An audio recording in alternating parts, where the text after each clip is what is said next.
I love this position.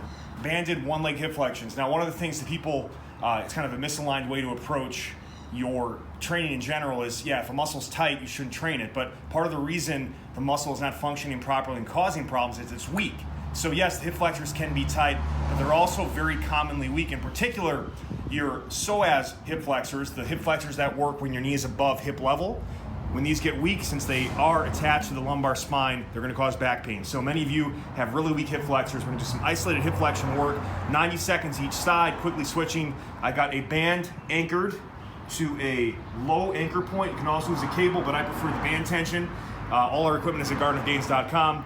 And I'm actually having a pillow pad for my head just so I can get into a slight rounding of the upper back to better get into that flat low back position, abs engaged throughout. So here we go. Eccentric-Isometric, meaning here we're going to come up, hold for 1, 2, getting that knee above hip level. The other foot is down to kind of give us support and the ability to hold that position for 2, and then out 1, 2, 3, 4.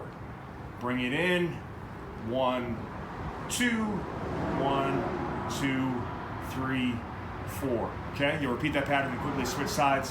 One thing to note too is, not only are you going to feel work in the hip flexor itself, but your rectus femoris middle quad muscle is also a hip flexor.